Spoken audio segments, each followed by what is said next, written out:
What's up everyone, Max here, and joining me is Matt. And Yep. Matt just got back from Comic-Con not too long ago and had a lot of time to dive into some impressions of games. What games are these? Well, the first one we're going to talk about is Resident Evil 6. Now, if you pre-ordered Dragon's Dogma and you have an Xbox 360, you've probably played the demo that came with it, which was more or less a slightly expanded version of the E3 demo. Or they saw it. You can actually see that on the channel right now. I did a playthrough of all the scenarios. What was really interesting though about Comic-Con is that Capcom actually brought a brand new demo featuring completely different levels for each of the three main characters.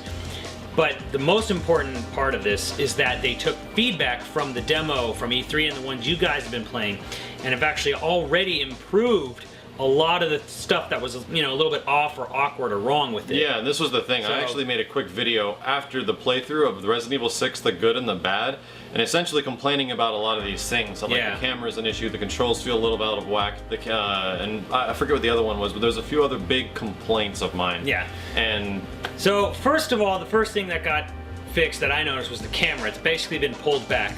One of the Capcom associates described to me that originally, like, your character takes up almost like 50% of the frame, and now they've pulled it back so they take up basically a quarter, and like they kind of moved to the lower left. They basically modeled it to look a lot more like Resident Evil 4, Resident Evil 5. So that's first and foremost. You don't even need to play the new demo to see that. The other thing they really fixed a lot was screen tearing, and that was kind of a big issue. Oh, that was that was the thing I had a big problem with. Yeah. So I mean, it's pretty much almost all gone, and I say almost because there was every now and again you'd get a little bit of screen tearing, you know, in the demo, but it was like few and far between.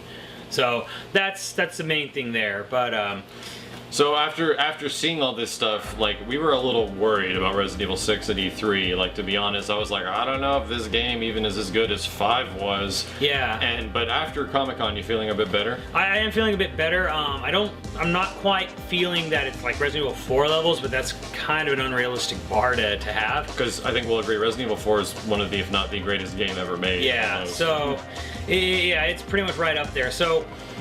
Capcom was really adamant about making sure this is the game everyone wants. So that's why a lot of these features were changed really quickly, because they really do want to make this the game you all want to play. So I'll go into a little bit, like Leon, his campaign is by far, you know, the improved one. From the demo you got for the 360, he's basically running through a couple hallways, and you run into some zombies at the very end, and like, nothing happens.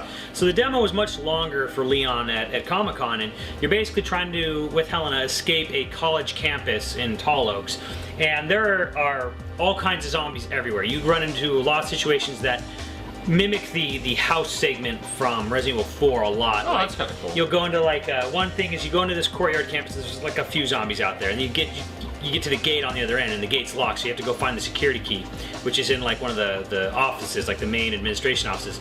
So as you go in that office, like a whole bunch of zombies like rush the door, and they start piling in the windows. You know, this little narrow hallway. Oh, I did see this, and it was pretty intense. So they're sticking their arms and their bodies into the door. And Hunnigan's trying to unlock the door into the administration office, and like they're just pouring in, and you know, you're trying to survive, and then finally it gets unlocked, and then as you rush through, you try to close the door behind you, and you're pushing on it, you know, and you're trying to hold the door back, but these zombies keep, you know, creeping through, and it's very much like Jurassic Park. So this is an epitome. You have to like shoot them in the head and then push the door back. This is survival horror at this point, which is cool. I mean, yes and no. I mean, this one thing that me and one of my other colleagues have kind of noticed is melee is God. And melee was God in Resident Evil 4 as well. Yeah. But the thing was, you had to stun them before you can do melee.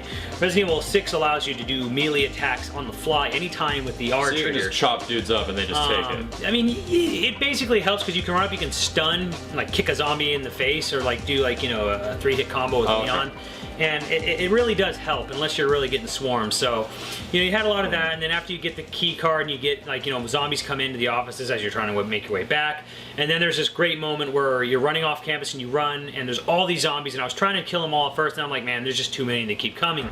So Leon says, there's our exit out of here, and he points to a cop car, and so I just booked it to the cop car, got inside, and as I got inside, all these zombies are like piling on the cop car, and then they're like, where are the keys, where are the keys? And you use the analog stick to like look around, and like you press X, so you look, you open the glove compartment, nothing's there, and like you look around, finally, you know, you look under the visor, and the keys are in the visor, and like then you have to quick time rev start the car, and like he pulls forward and smashes into a wall, and then you have to like reverse to get the zombies off the back, and then forward again. This is kind of cool. Okay, this is like The big thing I was worried about Resident Evil 6, and we were talking about this as well earlier, how the game is like so ridiculously serious about itself and serious about its situation, and it still seems that way, but these scenarios make it a lot better. And the problem is that the scenarios the characters were put in, along with this super serious like drama and setting and the way the characters are acting, it just didn't seem interesting. Yeah, it seemed like it's okay. You know, it's like playing 28 Days Later. To make it, you know, I still think that is a bit of a problem with RE6. It is a very serious game. It doesn't say it can't be at all. To go on a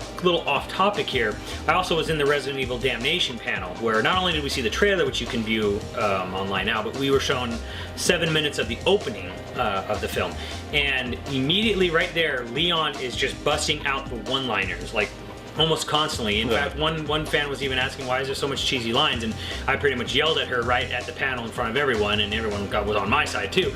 With Resident Evil Damnation, the director said, you know, we got a lot of feedback from Degeneration, where Leon was too serious and he had no funny lines. And so when you watch Resident Evil Damnation later this year, which is a prequel to RE6, you'll see Leon has been written exactly like he was in 4. He's very, like, you know, very cocky, sure of himself, full of the great, you know, one-liners. So I mean, it's a little off topic there, but you know, it's something I did want to like share with you guys, that it's really, I actually think that's really cool. Since we're talking about like characters and scenarios and stuff that you can play, we were talking about Chris's scenario, how it's very Call of Duty-ish. Yeah, like soldiers all over the place. Once you start Chris's mission, it immediately, you know, the Call of Duty comparisons are just not going to go away. Yeah. You know, you're in an Eastern European village, and you're escorting a big APC. The whole thing feels like Bog and Crossfire. There was this one thing that we came across the other evening that I did with a couple of other friends, and what do you know about giant invisible snakes? Have you not seen this? There's a scenario with Chris and Pierce. Pierce. They're all underground, and they're being stalked by this thing, and they don't know what it is. Turns out it's a giant effing invisible snake, and it's ridiculous looking, and it's actually a really cool scene. Like at one point, I was like, "The giant, well, that sounds ridiculous," and then you see it, and it's like, "Oh my god, this is dope."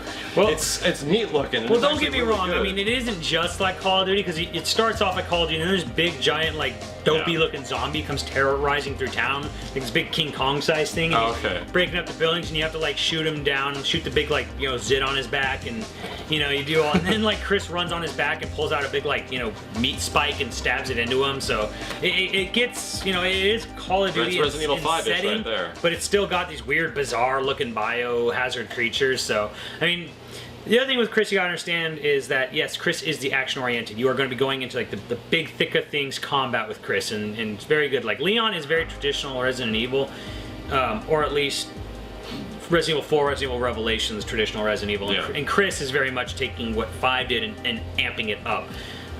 Chris melee sucks, by the way. Like, yeah, I remember reading. He's not like the demo. He's not like bad at meleeing. It's just that when he melees, he kind of just does this, and he has no range. So Jake has the best range for meleeing, and he's the fastest at meleeing. And Leon's kind of like between Chris and the, you know, and Chris is just and then punch. So what this all is like we're getting a lot of variety in gameplay. Like the stuff I was really worried about Resident Evil 6, and I'm still worried because I haven't actually played this yet. Like don't get me wrong, but it seems that this game's kind of going to be awesome when it comes out. Like eventually all these things might fall together and it could be pretty good. I mean, probably the most honest thing I can say is right now is Leon's campaign is going to be awesome. Like we know at least, I feel right now that Leon is going to have a great game.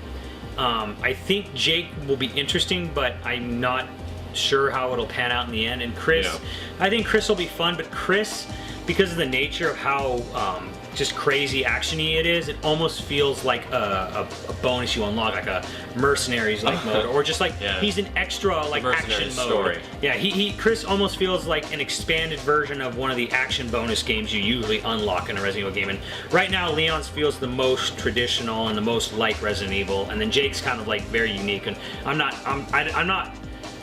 not downplaying Jake's, but I just don't know yet. I don't have a good feel for it, even after playing both demos. Like, he's very fun, but I don't know if it's going to be like an amazing experience. Well, this is all some pretty decent impressions from a game that I was kind of losing hope on, and Resident Evil 6 was kind of in my back burner.